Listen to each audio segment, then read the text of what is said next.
Hi guys, thanks for tuning in to another video on ForgottenWeapons.com. I'm Ian McCollum, and today we are taking a look at a Mauser 1878 Zigzag revolver. But it's not just any standard one. This is actually the patent model of Mauser Zigzag. So Paul and Wilhelm Mauser made their first pistol in 1877, and it was a single-shot pistol, which is not hugely exciting, and in fact it failed to be hugely exciting to the commercial and military markets. At the time, they didn't manage to get any substantial contracts for it, and they didn't give it all that long before they realized, you know what the market is much more likely to be interested in is a multi-shot revolver. The German military was going to be looking for a new revolver, and so Paul and Wilhelm Mauser went back and decided to design themselves one of those. And what they came up with was this rather distinctive design. So the way that the patenting system worked in Germany at that time is they submitted their written up patent with its diagrams and explaining what it was exactly that they wanted to patent. And along with it, they submitted a model of the object itself, this specific revolver. That would be held by the patent office while they processed the patent application, of course, to make sure that there weren't any prior patents that already covered this material, anything like that. And then once they approved the patent, that of course would be sent to the Mauser brothers along with their revolver, their model, patent model, being returned to them. The patent office doesn't need to keep all of this sort of stuff, or else they end up with giant warehouses full of widgets and gadgets that they have nothing to do with. So there is one particular mechanical difference between this and the final production version of the gun, but it's small, so I'm going to show you up close. So at first glance, this looks just like the standard gun. However, it has a longer barrel than what would ultimately be adopted, and there are a few other subtle differences. The production model has a safety lever here at the back, which is not present on the patent model. The markings have moved. Normally, our markings would be up on the top of the barrel. Instead, the markings on this one are on the side of the frame, Gebrüder Mauser and Company at C, and in Oberndorf am Neckar in Germany. And up on top of the barrel, we simply have the word patent. So the first Mauser patent for these revolvers was in March of 1878, and that was for a solid frame version of the gun. This one, of course, is a break action gun. So I can engage the lock here and then pull this, and the whole frame hinges open like so. And that certainly was a much faster way to eject all the cartridges. And in April of 1878, so barely a month after the first patent, Mauser came back and had this design and submitted it for patent, that's the patent that this specific pistol was sent to the patent office for. Now, what also makes this different from the standard production guns is the ammunition. Of course, Mauser had just recently designed the rifle that was accepted by the German military as their new infantry rifle, the Gewehr 1871, and Mauser designed the cartridge that went into that rifle. So when they went ahead and designed a revolver, what they did was took their 1871, their 11 millimeter Mauser rifle cartridge, and they just scaled it down to pistol size. So you can see that this is a bottlenecked cartridge.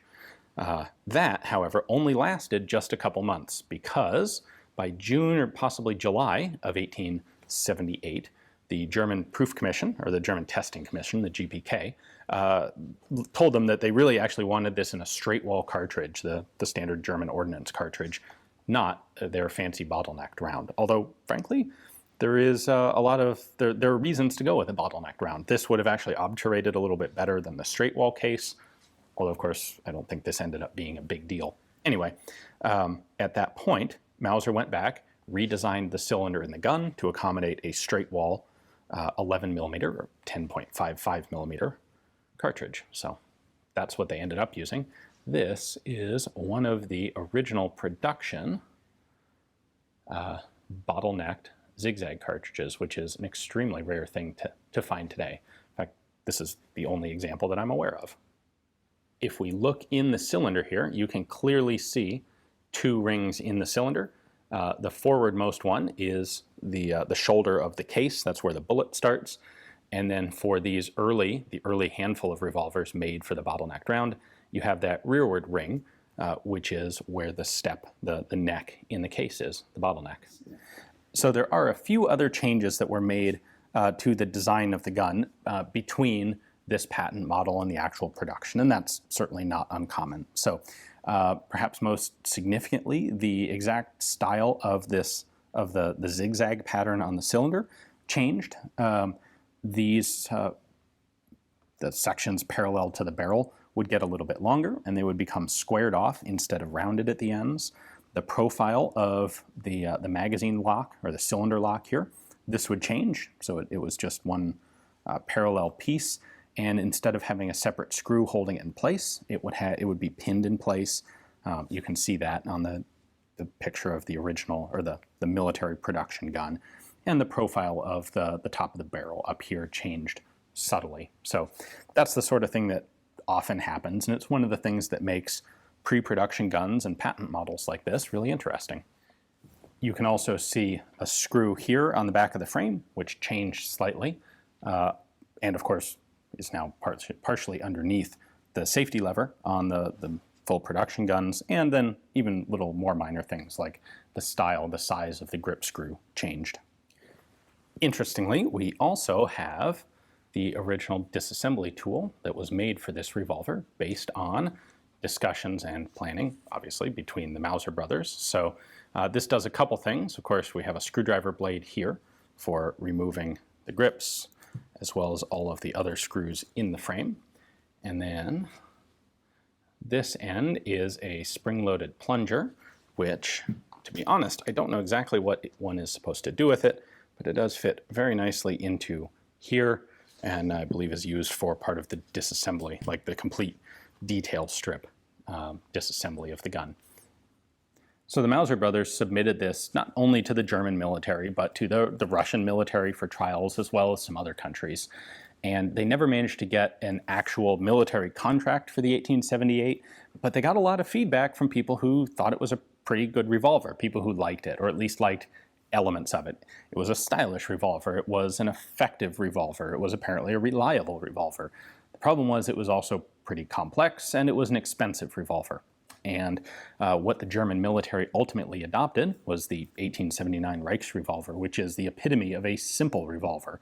So simple it didn't even include an extraction mechanism. You kept an extractor rod in the holster. So when you look at that as what the military was actually apparently looking for, it's not surprising that they passed on the opportunity to buy a lot of Mauser 1878s. So, anyway, I have a separate video on the standard production version of the 1878 because, of course, Mauser did attempt to sell this commercially after failing to get military contracts for it. So if you're interested in more detail about these guns, check out that video.